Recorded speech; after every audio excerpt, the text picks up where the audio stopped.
পবিতরা গুয়াহাটি মহানগরের পাশেই রয়েছে এই অভয়ারণ্য। গন্ডার, বুনোমোষ, শূকর, বিভিন্ন প্রজাতির বাঘের মুক্ত বিচরণ হচ্ছে পবিতরা। তবে পবিতরা বিখ্যাত পরিযায়ী পাখির জন্য। এখানে দেখা মেলে বহুল বিরল প্রজাতির পাখি। তাই প্রতি বছর পবিতরায় ঢল নামে দেশি বিদেশি পর্যটকের। গুয়াহাটির খুব কাছে থাকায় ক্রমশ বাড়ছে পর্যটকের সংখ্যা।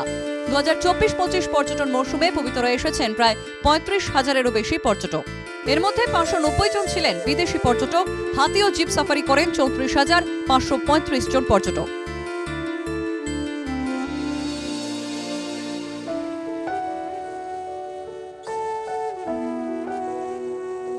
হয় পবিতৰা যোৱাকালিলৈকে খোলা আছিলে, তো আজিৰ পৰা আমাৰ পবিতৰা বন্ধ থাকিব পৰ্যটকৰ কাৰণে।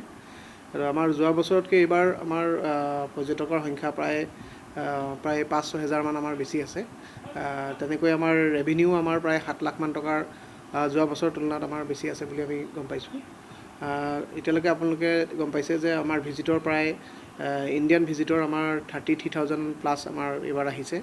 আৰু তাতে 600 প্লাছ আমাৰ ফৰেনাৰ ভিজিটৰ আছে। আৰু যোৱা বছৰ তেনেকৈ আমাৰ প্ৰায় 30,000 মান আছিলে, আৰু তাৰে 500 মান আমাৰ প্ৰায় ফৰেনাৰ আছিলে, আৰু 30,000 মান আমাৰ লোকেল টুৰিষ্ট আছিলে। গতিকে এইখিনি আমাৰ বিশেষ তথ্য। গত বছরের তুলনায় এবছর পবিতরা অভয়ারণ্য ছিল একটি সফল বছর, কিন্তু সামনেই বর্ষা, তাই রবিবার থেকে বন্ধ করে দেওয়া হলো অভয়ারণ্য।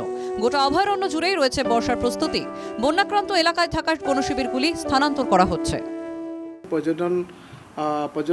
পৰ্যটকৰ যোনটো টুৰিষ্ট ছিজন যোনটো আমাৰ শেষ হ'বলৈ লৈছে, গতিকে আমি এতিয়া লগতে আমি বানপানীৰ কাৰণেও প্ৰিপেৰেশ্যন চলাই আছোঁ। বানপানী আমি প্ৰিপেৰেশ্যনত ক'বলৈ গ'লে আমি এতিয়া বৰ্তমান আমাৰ যিকেইটা কেম্প আছে, যিকেইটা কেম্পত আমাৰ বানপানী খুব সহজে হয়, বানপীড়িত যোনটো এলেকা, সেই এলেকাখিনিত আমি তেওঁলোকক আমি চিফ্ট কৰিবলৈ আমি প্লেনিং কৰিছোঁ। লগতে আমাৰ যিখিনি হাতী আছে বিভাগীয়, সেই হাতীখিনি আমাৰ পাহাৰীয়া যোনটো আমাৰ এলেকা আছে, বুঢ়ামায়ং এলেকা, তালৈ আমি চিফ্ট কৰিম।